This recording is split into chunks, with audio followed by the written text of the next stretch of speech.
Yes to everything. Woo!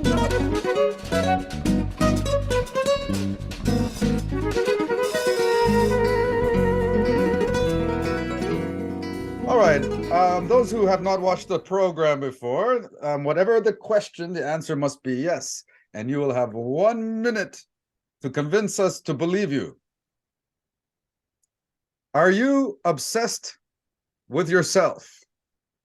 Yes, I I am totally obsessed with myself. I mean, who else could I be obsessed with, or at least as obsessed as I am at the level that I am obsessed with myself? I find it difficult, perhaps impossible, to be obsessed with anybody else. I mean, I live with a partner, but I live with myself. I am inside myself. I am myself. I love myself. Um, I don't think I even take enough pictures of myself. I don't have enough pictures of myself to look at. And I certainly don't talk about myself as much as I should. So I feel that um, some people are obsessed with me, but again, not to the level that I am obsessed with myself. All right. Nice job. Nice job. Well, I think that to be quite honest, most people are, or at least should be, obsessed with themselves. They say you've got to be your own best friend, right? And so much of how the world treats you depends on how you treat yourself. And if you don't put yourself first, and if you don't kind of put yourself up on a pedestal, nobody else will. If you don't love yourself, nobody else will. That kind of thing. What do you think? I agree. But at the same time, to be grounded and stabilized, you need to have an awareness of your shortcomings and faults. Absolutely. Yeah, that's right. And you can't, like, so many people see themselves as the standard bearer for all the other humans. And that kind of self-obsession, it's almost like a delusion. And being obsessed with yourself, I think that to me that means just putting yourself first, and making sure you take care of yourself, and not neglecting yourself, right? And not giving yourself any less credit or honor than you would give anyone else, right?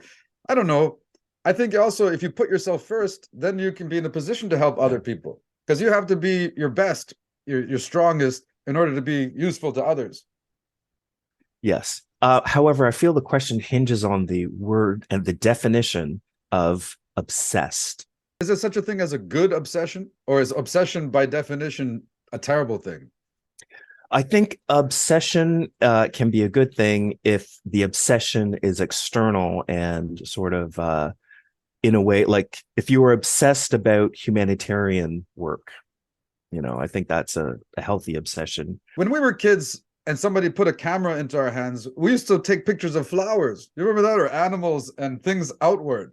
But nowadays, kids are constantly taking pictures of themselves. Why? Did something change? Or was Not it just just because of kids. the view switch changed everything? Or what happened there? Yeah, this is the obsession. This is definitely a case of obsession gone awry. And certainly, I think it's definitely social media is responsible for sort of self-obsession. I'm kind of hoping it fades away, but I'm afraid it won't. I think what may have some influence on this sort of self-obsession thing is the rise of AI generated imagery. And um, I think social media gave many young people, young adults, the chance to be models or represent or um, attract followings. And I'm really hoping that dies away. I take it that you are a big fan of VR, right? Yes. Should parents be worried about VR? Parents should absolutely be worried about their children's use of VR. The VR is a unfettered frontier of all kinds of craziness, and when your child is wearing the headset, you may not know where that your child is. You may not know with whom your child is socializing, and just like other types of uh, online interactions, you may not be aware of who is truly behind the mask, literally and figuratively. As well, we had stumbled into. Do you remember there was that world we stumbled into that had photographs which should have been caught by any sort of moderation on that platform? So unless I would suggest that if you allow, I would suggest perhaps you don't allow your child into VR unsupervised. Yeah, I'm always a little startled when I notice there's a kid in one of the worlds that we're in. It doesn't happen often, to be honest. I don't know how they regulate it or moderate it, but it doesn't happen that often. But every once in a while, yeah, well, you realize that's a kid there, and it's kind of jarring. But is that so dangerous? It seems like those kids on VR are very kind of video game savvy, and they know exactly what they're doing. They usually can navigate the world much better than me. Yes, but I think there should be separate VR worlds for kids and separate ones for adults. Kids just have a different. Kids have are at a different stage in their life and their growth where they're not. I mean, kids wouldn't in the real world. Kids wouldn't just go to an adult event and start socializing with the adults. That's not. Exactly. And so we can't look at VR like it's like the town square, right? Or where everybody can just show up on equal footing. There have to be some, but there are, I believe some efforts are being made because that's usually how it is, that there's a kid place and an adult place. It's just every once in a while a kid will slip through or an adult will slip through into one of the kid worlds, which is I think the danger, right? You're That's talking about. VR chat. The Okay. VR chat platform is like that. All right. The third one is always the tough one. Are you ready? Are you sure? All right. I think this one will be up your alley. You ready? You have to say yes. Is the human mind limitless? Of course.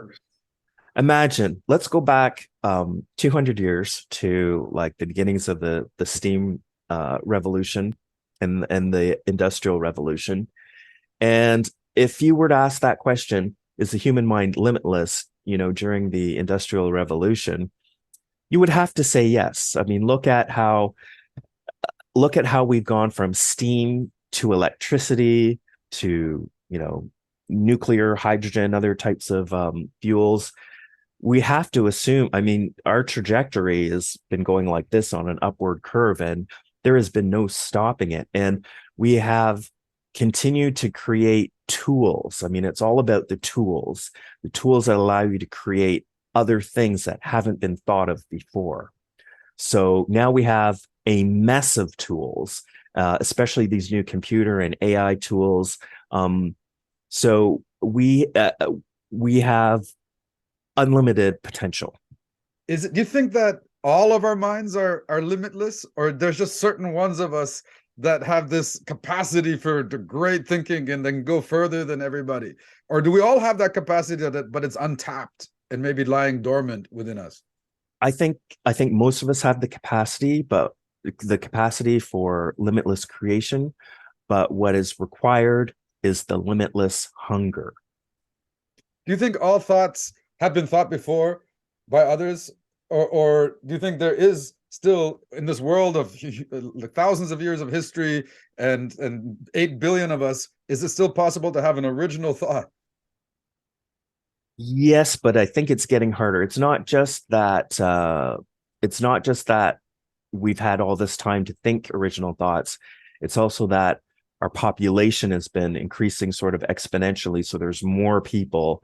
So there's more possibility that the same thoughts have been thought. I mean, if you have a question and you type it into Google, you can often find Google will predict the question that you're asking because so many other people have asked it. Yeah, interesting. Yeah, they say that you only require like a small portion of your brain to do your rudimentary everyday tasks, like 10 to 15%. And I always thought that's very interesting. It's true. I think a lot of people say the time of their life where they felt the smartest was back in high school. A lot of people say that. because their mind was stimulated back then. They had to read Shakespeare, they had to think about things. And then as soon as you get out of high school, you just put so many limits on what you think about. And so Yeah, I wonder if we're ever going to reach a point of human evolution where we're now tapping into 80% of our capacity collectively, and what the world will look like when we get to that point. What do you think? I think, well, first of all, your comments on some people, and I've thought about this before because I do know some people who their glory days was high school. And you have to admit that's pretty depressing thought. I mean, high school is like the first 20% of your life, maybe, like from being It born is to a very finishing high unique, school. special time of life, and I myself was a big fan of high school. I was all about high school, and maybe your experience was different. Yeah, high school was the worst time of my life. I was socially awkward. I did incredibly foolish things during high school, and I was enormously relieved for that to be over. Um, but I do know people who for whom high school was, their glory days, and I feel sorry about that because, what are you going to do with the rest of your life? You have at least I say if you're really that such a big fan of high school, then become a high school teacher like I did. And that way you can continue to be stimulated and have these fun conversations. And that's exactly the way teaching is. You keep thinking about these things you would normally not think about. And in any case, let's move on to the next activity.